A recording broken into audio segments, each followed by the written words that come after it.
shredded blue cloth lashed wildly in the chill mountain wind, its frayed edges ripped and tattered as if it had been ripped asunder by agonized hands. This was not some old tent. It was a scream frozen in silence. It was October 1980. Deep in Indiana's Elk Creek Valley, a secluded campsite sat strangely quiet. A backpack leaned neatly against a tree, its contents unopened. Food stored on a branch, the correct method for keeping bears out. A small camping stove half built. Two sleeping bags spread out but never used. And that tent, torn along one side, carried what investigators would come to call evidence of extreme distress. Two sets of footprints led away from the site in opposite directions, and both vanished at the tree line. Somewhere out there in the vast Indiana wilderness, college students Michael Donovan and Sarah Williams had disappeared without a trace. If you're new here, welcome to Revealed Crime Cases. And no, this isn't a movie plot. This is a real story, a true story about how two bright young lives vanished into thin air, leaving behind a mystery that would haunt their families and confound investigators for 16 long years. Before we go any further, take a moment to hit that subscribe button. We dive deep into some of America's most baffling true crime cases, and I can promise you, what was done to Michael and Sarah is something we've never tackled before. Michael Donovan was an Indiana University geology major. Brilliant, meticulous, the type of student who mapped out 5 moves ahead. He had his eye on a career with the U.S. Geological Survey after graduation. Sarah Williams was an environmental science major, methodical, intensively curious, and enthusiastic about wildlife photography. Their friends characterized them as seasoned hikers, individuals who always maintained safety procedures to the letter, which makes what did happen so profoundly disturbing. There were no indications of struggle outside of the tent, no blood, no indication of a wild animal attack. Their vehicle remained parked in its tidy position at the trailhead. Their wallets, identification, and even money were still in their packs. It was as though they just disappeared. So what would drive two experienced hikers to leave behind their campsite and vanish into the backcountry? What power, what horror ravaged that heavy-duty tent and left not a single other hint behind? And how did one mother's unrelenting, 16-year quest for answers at last reveal one of Indiana's most startling cold case breakthroughs of all time? The answers, when they arrived, shook the whole community. By the way, I'm wondering where you're viewing from today.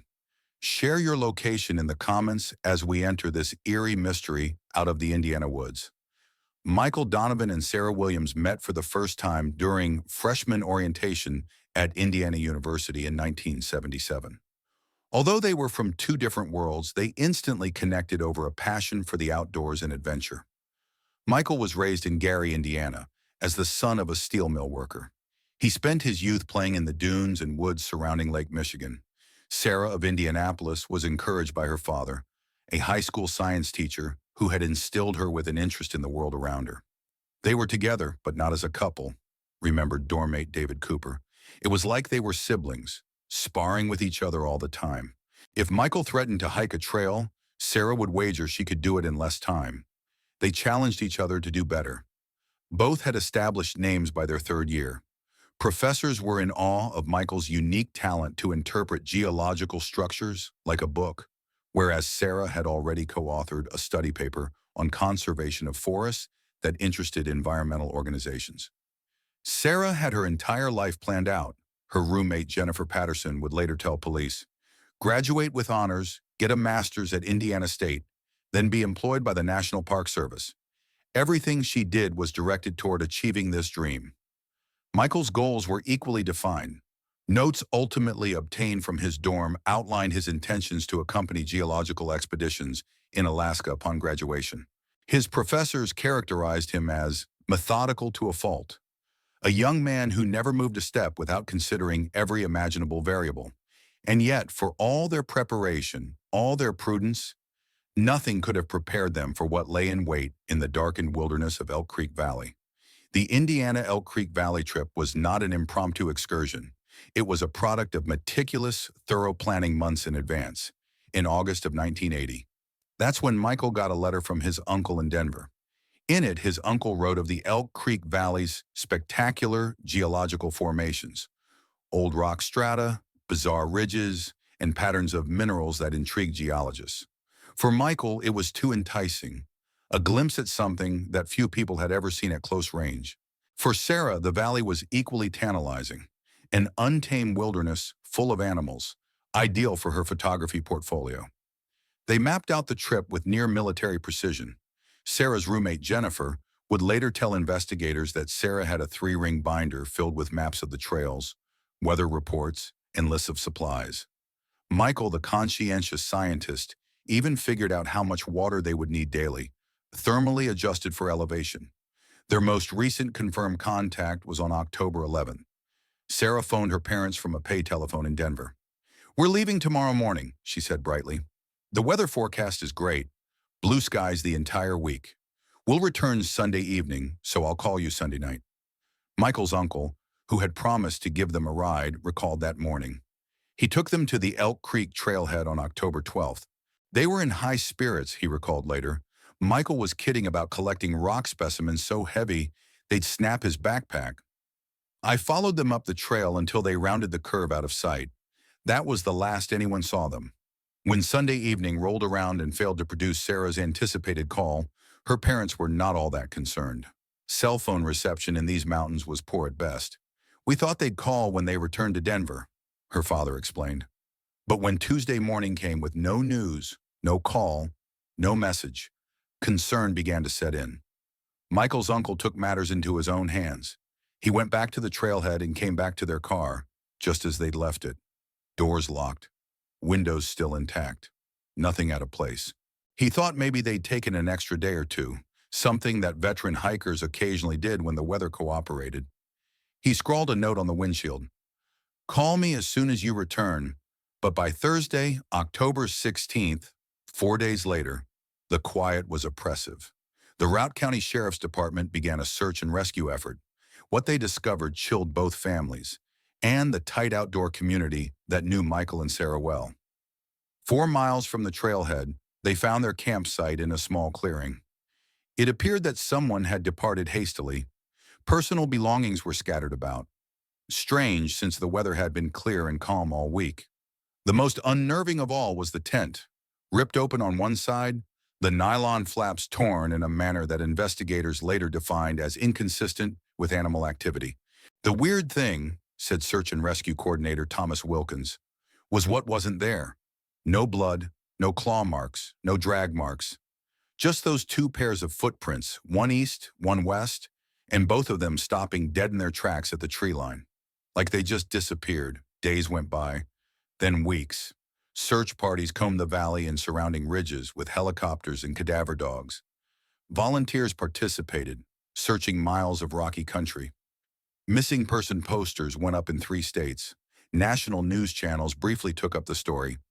Anchors asked the ominous question, how do 2 experienced hikers disappear without leaving a trace? "Unbearable is the not knowing," Sarah's mother said in press interviews 2 weeks into the search. "If an accident, where are they? If foul play, where's the evidence?" People don't vanish into thin air. But as October gave way to November and the first snow began falling across Elk Creek Valley, that appeared to be what had actually occurred. The initial 48 hours, in any case involving a missing person, are vital. Unfortunately, when police got to that campsite, those critical hours were already past. Sheriff Jim Hansen, a 20-year veteran who knows every inch of the territory, first suspected a wild animal encounter. "Black bears are active during that time of year," he wrote in his report, "grazing before hibernation." But something seemed off. None of the food tins had been touched, and the tent damage, perhaps the most macabre detail, had obviously been torn from the inside out. It was the first genuine indication that whatever did occur in that camp had begun within. By day 5 of the search, the case had already gained national attention, and that's when FBI agent Marcus Reynolds appeared. With him came federal resources, personnel, and a systematic new approach to the enigma in the Elk Creek Valley. "We looked at 4 main possibilities," Reynolds later wrote in his case notes: wildlife attack, accident and disorientation, voluntary disappearance, or foul play. Each possibility, one by one, began to dissolve. The wildlife scenario was the first to crumble. No blood, no drag marks, no remains. Carla Mendetes, a wildlife specialist called in to evaluate the area, concluded, any predator that could kill two healthy adults would have left a trail behind. The theory of accident hung around a bit longer. The area's limestone terrain was peppered with sinkholes, some large enough to swallow a person whole. For 3 complete days, search parties scoured every depression, every hollow, every cave within 2 miles of camp. They turned up. Nothing. And as for the notion that Michael and Sarah had intentionally vanished, no one close to them believed it either. That was never Sarah, said her roommate, Jennifer Patterson. She just secured a highly competitive environmental internship. Michael had gotten into a graduate program in geology. They were planning on returning home. They had every reason to do so, which brought them to the last and most disturbing option, crime. But even there, the proof was infuriatingly slender. No fingerprints from abroad, no tire tracks around the trailhead, no witnesses who'd heard or seen anything unusual that weekend. There was, however, one unusual tip. A forest ranger spotted an unusual vehicle on a maintenance road about 5 miles from the campground on October 13th, the day after Michael and Sarah set out for their hike. Appeared to be a beat-up military truck, the ranger told us, dark green or black painted. Out of place in that area. Alas, without a license plate or a decent glimpse of the driver, the lead was dead. By November, the valley was filled with heavy snow, and the search operations had to close for the winter. The wait for the families was intolerable. It felt like the world moved forward and we were stuck in time, Sarah's father said years after the disappearance. The news no longer covered it. The calls stopped coming in. But for us, every day was October 16th, again and again. Michael's parents, unobtrusive, stoic Midwesterners, directed their sorrow into something enduring. They established a geology scholarship in his honor at Indiana University. We couldn't find answers, his father explained, but we could ensure his passion didn't perish with him. Sarah's mother, Catherine Williams, took a different tack altogether. A high school English teacher by profession, she reinvented herself as something much more focused, an amateur sleuth with one mission in mind: to determine what had become of her daughter. When local police packed up and went home for the winter, Catherine established her headquarters in her own house. Her dining room became what family members would eventually refer to as the war room. Not only did she learn to read topographical maps by herself, Sarah's little sister remembered, she studied search grids, interviewed all the people who had been within 20 miles of that valley. She even took 3 months off from teaching and moved to Indiana. Initially, her resolve had impressed detectives. Sheriff Hansen, who had taken the initial lead in the search, often posted updates for her to see, commenting on how systematic and thorough she was.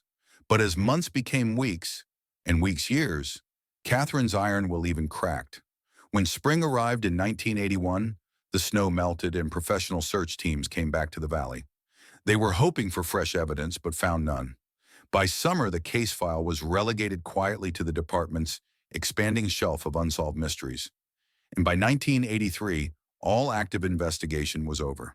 For most missing persons investigations, that would have been the extent of it. 2 additional names to the seemingly bottomless list of America's missing. Statistically, in 3 years, chances of getting answers had sunk to almost zero. But Catherine Williams was not the type of mother who took odds. What sustained me was plain, she explained afterward. I'd wake up each morning and ask myself one question: if Sarah were looking for me, would she ever give up?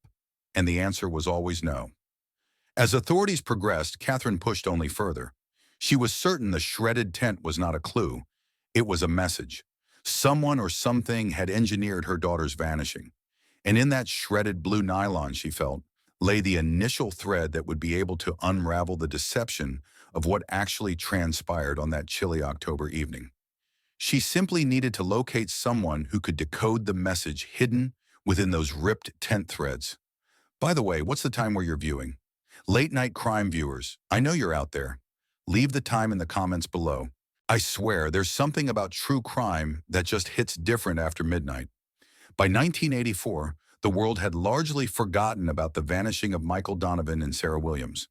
They would periodically be mentioned in stories on wilderness survival or roles of missing persons. But otherwise, the tale had slipped from the collective consciousness. The Root County Sheriff's Office actually still had their case open on file, but no one had looked at it in months. Catherine Williams, however, she wasn't finished, not even remotely. Within 3 years, I understood that no one else was going to seek answers unless I took matters into my own hands, she later documented in her journal. So I became the detective my daughter required, and what ensued would become one of the most remarkable one-person investigations in American true crime annals. Catherine began by selling the family house in Indianapolis, the same residence where Sarah first took steps, where her childhood pictures still line the hallway. She purchased a small one-bedroom apartment and used the remainder of the funds to finance her private quest for the truth. Her husband couldn't take it anymore. I couldn't blame him, Catherine admitted years later. I'd become someone else entirely, someone who lived and breathed only for finding Sarah. In 1985, he filed for divorce. Having retired from teaching, Catherine devoted everything to her cause. She started an organization named Find Sarah Williams. Its aim was twofold: to publicize the fact that her daughter had gone missing and to match Catherine up with anyone who could possibly provide her with new information. The foundation's first major move was a doozy. They produced and distributed 10,000 flyers in Indiana, Wyoming, and Utah. Posters included the age-progressed photos of both missing students and promised a small reward for any information. And then, at last, a spark. In 1986, a retired forest ranger, Harold Cooper, contacted her. He recalled seeing an off-grid stranger camping out in the Elk Creek Valley at about the time Catherine went missing.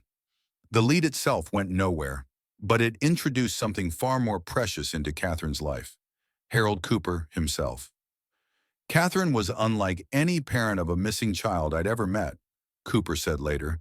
Most eventually accept the unknown. She refused to accept anything but answers. Catherine accessed a world that most don't ever experience: a secret world of drifters, seasonal laborers, and loners who resided in cabins and ramshackle camps far out in the backcountry. These were individuals who didn't trust the police, but sometimes noticed what others did not.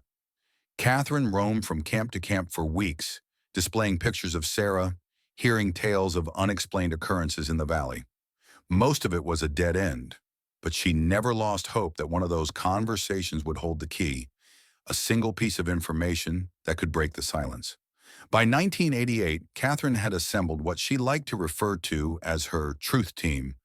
It was a loose coalition of retired detectives, forensic experts, search and rescue specialists, and wilderness guides, individuals attracted to her sheer tenacity. They donated their time, their expertise, even their own funds to keep her endeavor going. And if you're finding Catherine's story as powerful as I do, a mother's unshakable determination to find her daughter, take a moment to hit that like button. It really helps more people discover stories like this one. As the years passed by, Catherine's investigation only became more sophisticated. She took certification classes in wilderness search procedures and evidence recovery. She read forensic science textbooks, attended criminology lectures, and learned how to store and document physical evidence correctly. When new technology emerged, she was the first one to inquire about how it could assist her case. In 1990, with money raised from speaking tours on wilderness safety, Catherine placed a $50,000 reward for information leading to solutions. The campaign collected hundreds of calls and letters, but once more, no concrete leads. And meanwhile, the personal toll weighed increasingly heavier. Friends and former colleagues described Catherine's change of heart with a sort of glumness. She once was this vibrant, book-loving teacher, one said, but over the years she grew laser-like, obsessive really. She found it hard to talk about much else but the case. For Catherine Williams, found truth had ceased to be a project. It was now her passion. She grew 20 years older in that decade, her sister once said. Each disappointment, each false clue, each slammed door, they each touched Catherine. By 1992, her funds were all but depleted. To continue, she worked night shifts as a security guard and a data entry worker, then devoted her days to studying files and maps. Sleep was a luxury. Meals were an afterthought. Her body started reflecting the cost: insomnia, relentless exhaustion, and the type of stress that consumes a person from the inside out. Friends attempted to intervene, They implored her to release, to be at peace, to begin living again. From the outside, or Catherine afterward wrote, it would have appeared like madness, but from where I was, it was the only thing to do. And then 1994 arrived, and the next setback. The FBI formally classified her daughter's case cold, with the so-called minimal probability of resolution. For most parents, that would have been the ultimate disappointment, the cue to quit. But Catherine Williams was not most parents. Rather than throwing in the towel, she devoted all her attention to one shred of evidence she'd battled hard to keep, the blue tent material that had been found at the initial campsite. That tent is speaking to us, she'd say to whoever would hear it. We simply don't yet have the tools to listen. They all thought she'd lost her mind. Even some of her Truth Team members quietly suggested that she let it go. But Catherine possessed something greater than evidence or even hope. She had belief. She was certain the answers were there, buried within those tattered nylon threads. And, as it turned out, she was correct. The 1980s and early 90s were a turning point for forensic science. When Sarah Williams and Michael Donovan vanished in 1980, DNA testing was barely a concept. By the mid-1990s, it had revolutionized criminal investigations. That shift in technology would soon become the key to unlocking the Elk Creek Valley mystery. When we analyzed the scene back then in 1980, said former FBI technician Alan Rivera, we were essentially working with fingerprint powder and magnifying glasses. We had fiber analysis, some simple blood typing. That was it. The evidence we recovered back then could tell us so much more today, if only it had been preserved properly. And that was the tragedy of the majority of cold cases. Evidence from the 70s and 80s had too often been mishandled or left to molder in warehouses. Boxes got damp, samples broke down, labels discolored. Thousands of potentially soluble cases were rendered worthless simply because the evidence did not make it through the years. This case, though, Catherine's case, was different. She intuitively grasped preservation before most agencies did, Rivera explained. She knew this fabric could be important decades from now. It hadn't been simple. Catherine battled 2 years to legally get her hands on the fragments of the tent. She sent letters, filed petitions, and even got a sympathetic state senator to take up the cause. It all paid off in 1987, when she finally prevailed, using a seldom invoked clause to allow evidence to be released for continued scientific study. After she had the material, she played by the book, and then some more. She paid close to $5,000, no insignificant amount in the late 80s, to keep the fabric in climate-controlled containers. She kept a record of every hand that ever came in contact with it. Every movement was documented, every seal authenticated. When she finished, her records were up to the highest standards, the kind even today's labs would covet. Most people believed that I was being obsessive, she confessed years later, but I just knew. Someday technology would catch up to what happened in those mountains, and that someday started showing up in 1994. That year, Catherine attended a forensic science conference in Denver, hoping, as always, to find someone who might listen. That's where she met Dr. Thomas Landon, a leading expert in a relatively new field called molecular forensics. He had recently opened a private lab specializing in cold case work.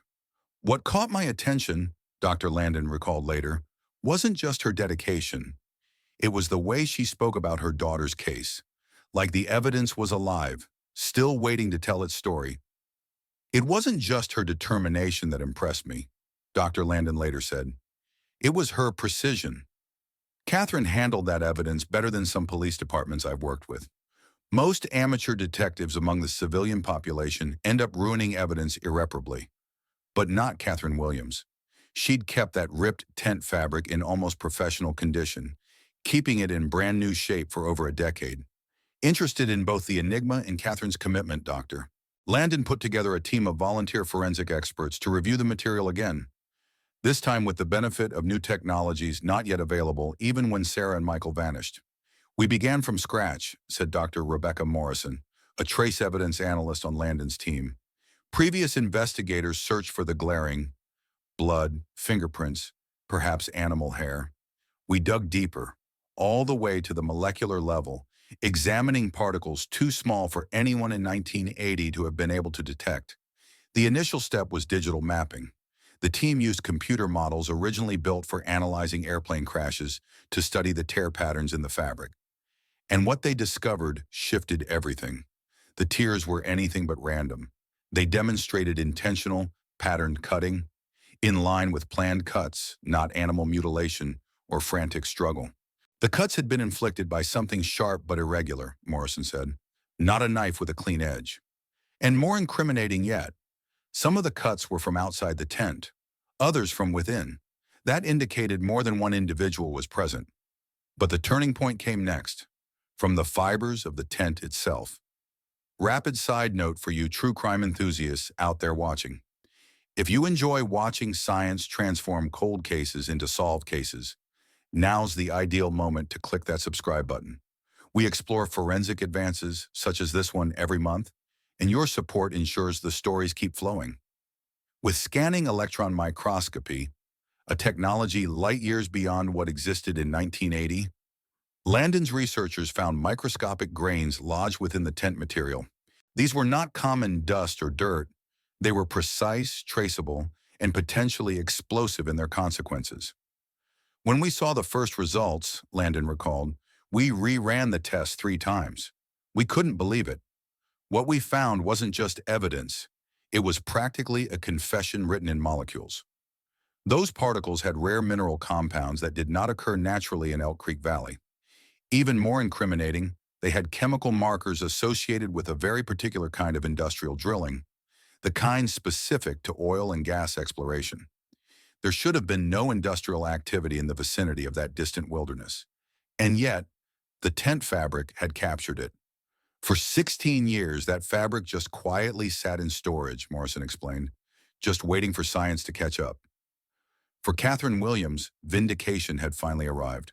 The obsession so many had written off as grief-induced madness had proved to be her greatest achievement.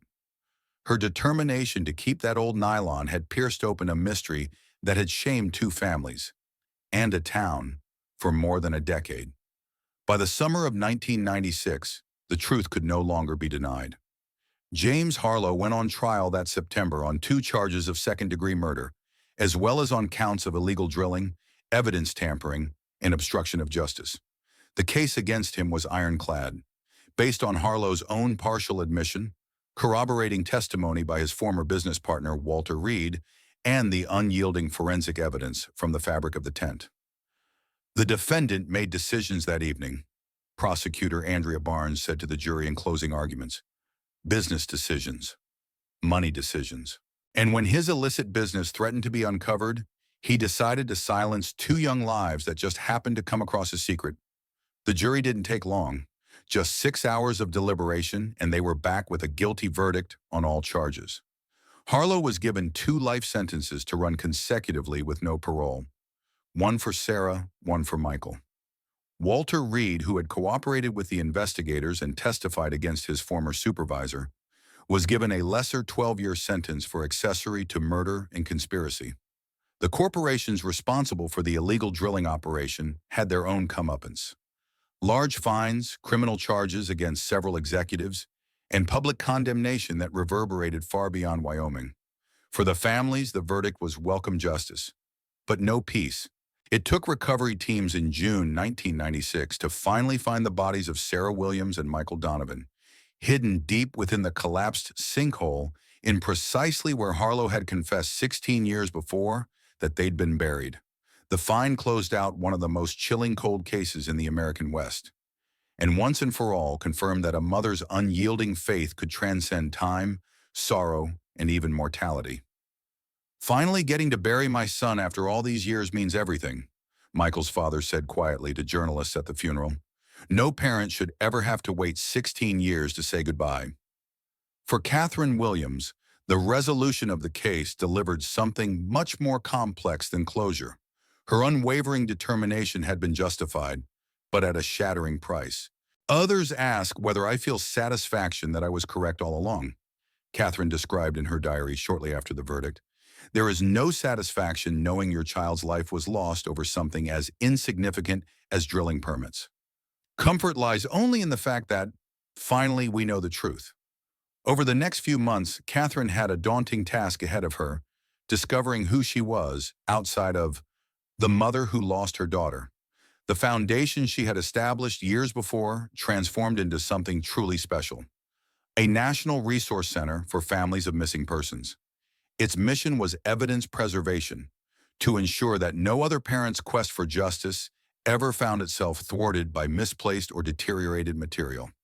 Catherine's work transformed the way cold cases are investigated in America, Dr. Landon said during an interview. Her relentless demand for proper evidence preservation set a national model for law enforcement. The ripple effects extended even further. In 1997, the Indiana legislature enacted the Williams-Donovan Act, increasing penalties for illegal drilling on protected lands and paying for a new task force to police out-of-the-way wilderness areas. The Routt County community, who had endured the shadow of the disappearance for 16 long years, came together for a memorial at the trailhead where Sarah and Michael had set out on their last hike. A plain stone cairn now stands there, inscribed with the words, "In memory of Sarah Williams and Michael Donovan, their truth was finally heard." But most significant was perhaps the legacy that came to court. The trial of Pinnacle Energy's executives established a historic legal precedent, one that shut a big loophole in corporate responsibility. Prior to this case, legal expert Robert Mendenhall explained, executives were able to hide behind their corporations, saying they weren't personally responsible. The Donovan-Williams case erased that. It showed that if your illegal directives cost lives, you can and will be held criminally responsible. If you've ever wandered through the Indiana wilderness yourself, you'll know why Sarah and Michael were drawn to it. Those rolling hills and peaceful valleys continue to draw in nature, lovers and hikers from around the globe. Have you traveled there as well? If so, tell us about your experience in the comments below. Something special is to be had in bonding with the very landscapes on which these true stories played out. For Catherine Williams, authentic closure was not in the courtroom, but in keeping a vow she'd made to her daughter many years earlier. On October 13, 1997, precisely 17 years to the day since Sarah vanished, Catherine returned on foot to Elk Creek Valley. There, on the earth where her daughter's shredded tent had been discovered, she released half of Sarah's ashes into the mountain air. At that moment, mother and daughter's paths finally crossed again, one final gesture of love and memory. In the end, Catherine said many years later, it wasn't about uncovering the truth. It was about telling Sarah, wherever she was, that her mother never gave up fighting for her. If this true story touched you as it touched me, please consider subscribing and joining our family of considered true crime researchers. Your support allows us to continue sharing these incredible stories that deserve to be remembered. And always remember, sometimes the most compelling evidence isn't what we can see, but what we decide to keep until the world is finally ready to understand its message.